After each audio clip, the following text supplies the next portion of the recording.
beberapa bulan yang lalu, tanggal 23 Maret bulan lalu itu saya sakit ya. Awalnya itu hanya sakit pusing ya. Kemudian kalau naik tangga di rumah gitu kan, jadi kayak leng-leng gitu ya. Jadi kayak kehilangan keseimbangan.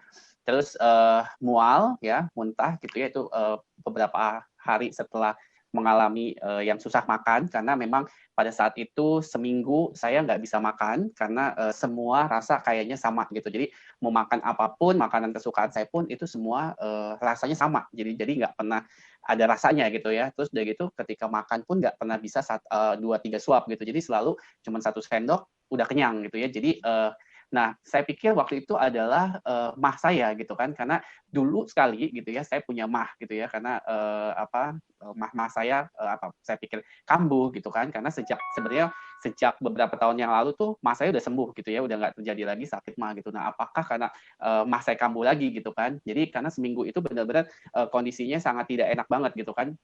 Nah, akhirnya saya memutuskan untuk ke dokter gitu ya, pergi ke rumah sakit karena untuk diperiksa saat itu ke internis. Itu nah ini tanggal 28 Maret waktu itu saya minta dokter untuk lihat dalam saya gitu ya. Jadi waktu itu dokter merekomendasi untuk scan torak gitu kan. Jadi cuma scan torak aja, tapi ternyata setelah hasil scan torak itu dokternya bilang bahwa di paru-paru saya itu ada flek-flek putih. Ya, flek Dan putih. flek-flek putih ini adalah gejala dari COVID. Jadi waktu itu dibilang oleh dokter itu seperti itu. Jadi saya harus menunggu beberapa menit ya, kalau nggak salah setengah jaman atau 1 jam, karena mereka sedang mempersiapkan untuk saya CT scan. Di awal-awal saya cuma tahu orang yang COVID itu adalah apa batuk, pilek gitu kan, seperti itu gitu ya. Nah, sementara saya tidak mengalami yang namanya batuk pilek yang itu yang gimana gitu. Jadi saya sama sekali nggak pilek, batuk iya ada, tapi nggak yang seperti apa gitu kan.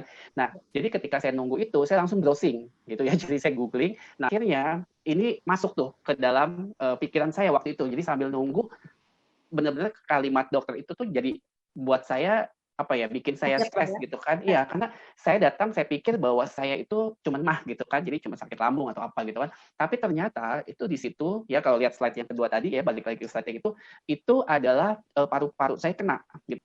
Jadi hasilnya memang persis seperti yang tadi saya browsing.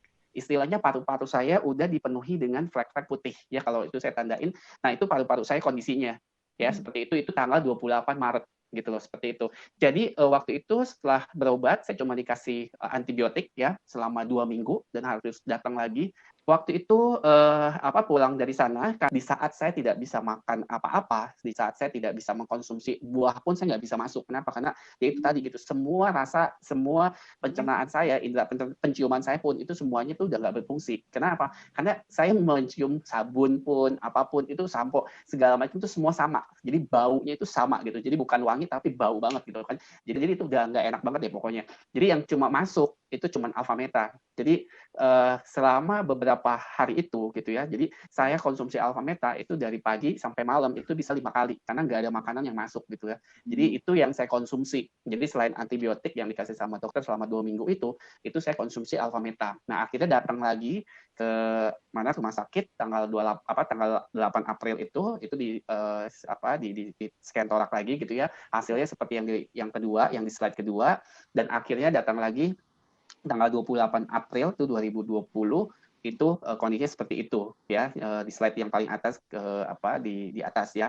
Nah, selama proses ini saya sangat bersyukur banget ya, karena saya ada di satu komunitas yang luar biasa banget, FFG yang tadi Mbak Silvi juga infokan gitu ya, di komunitas yang sangat positif. Jadi waktu itu sebenarnya betul banget apa yang tadi dikatakan, stres itu adalah salah satu faktor utama membuat kita asam. Kenapa? Karena waktu itu saya awal Maret ya, awal pikiran saya yang benar-benar waktu itu sangat ini banget lah, stres banget gitu ya, sampai saya cerita pun nangis gitu kan, karena memang ada sesuatu yang sedang saya hadapi waktu itu gitu kan. Sampai saya juga ketemu sama Bu Yuliani, thank you Bu Yuliani kalau ada di sini gitu ya. Jadi yang memberikan masukan-masukan yang positif buat saya waktu itu gitu kan. Jadi saat saya mengalami ini pun gitu ya, yang namanya Ibu Hera, Ibu Yuliani itu sering banget telepon gitu. Saya cuma bisa nangis sebenarnya waktu itu kalau Bu Yuliani telepon gitu kan. Tapi Bu Yuliani itu yang memberikan saya selalu kekuatan gitu ya, supaya saya tetap kuat, supaya saya tetap afirmasi, supaya saya tetap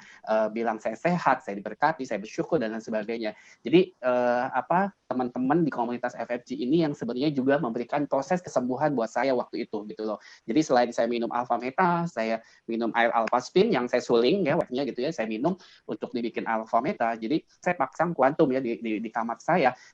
Ketika tanggal 28 April itu cek sama dokter seperti itu. Jadi balik lagi tanggal 5 untuk dilihat ya secara menyeluruh gitu ya di scan. Akhirnya ya terjadi apa yang signifikan banget dan sudah dinyatakan oleh dokter bersih gitu ya, kembali seperti normal gitu ya. Jadi saya sangat bersyukur banget, saya sangat beruntung sekali karena ya itu dia gitu ya, dengan makanan yang sehat yaitu Alpha Meta, minum air Alpha Spin gitu ya, dan juga menjaga pikiran kita sebenarnya. Intinya seperti itu sih apa kesaksian saya ya.